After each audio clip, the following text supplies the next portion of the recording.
Hi, we're Group 1, and our program is called Changing the Game, an STI prevention and education program. Our group members are David Nobles, Genelene Gimongala, Jennifer Nguyen, Kristine Nguyen, and Trisha Almado. Goals. So what are our goals? Our first goal is to prevent the spread of STIs by promoting safe sex and increasing knowledge about STIs. Our second goal is to increase awareness and use of local sexual health resources around SDSU, including the SDSU Capillary Center, SDSU Health Promotion Department, and Planned Parenthood. And our third goal is to reduce the amount of STIs among college students at SDSU. Objectives. So what are our objectives? The first objective is by fall 2016 at drop deadline, 100% of SDSU students will have completed the CTG, pre-test, and online workshop.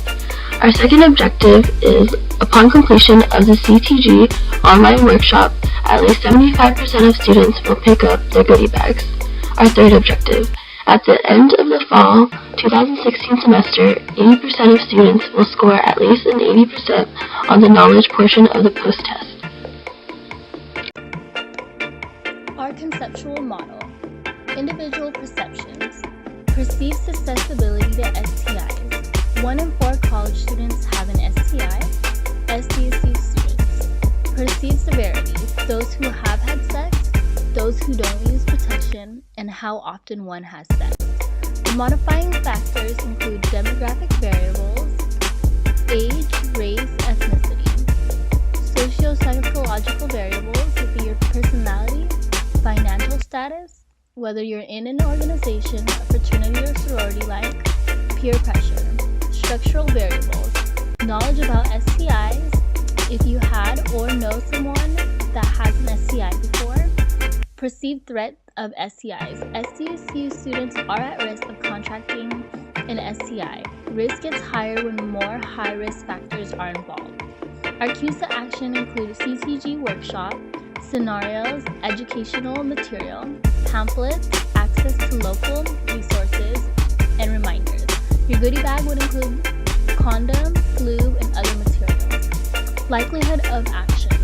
Perceived benefits of preventing STIs. Use of goodie bag, getting your own protection, and reduce risk of STIs. Perceived barriers.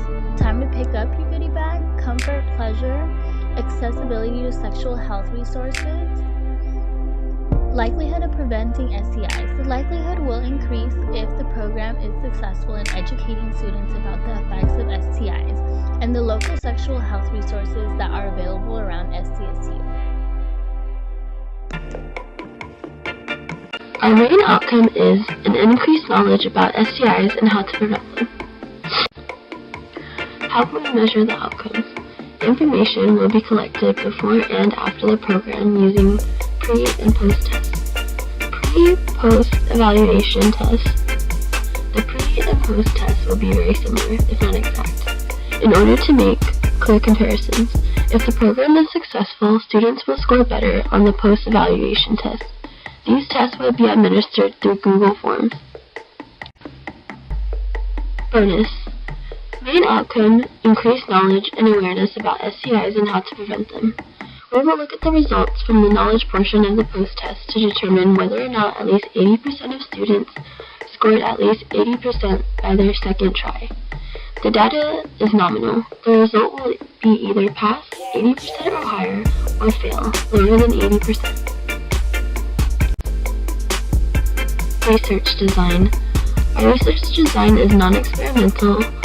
Without the use of a comparison group or control group, there is no randomization of participants attending SDSU. All students are required to participate in the educational program and in the pre- and post-evaluation procedures, and all are part of the experimental group. Timeline. So this is our timeline for the program.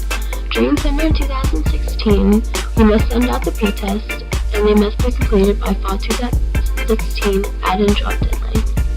In mid-September, the CTG online workshop will be made available. All students must complete this before the last day of the semester. On the last day of the semester, the post-test will be sent out. It It must be completed in order to check grades and must be done by December 31st.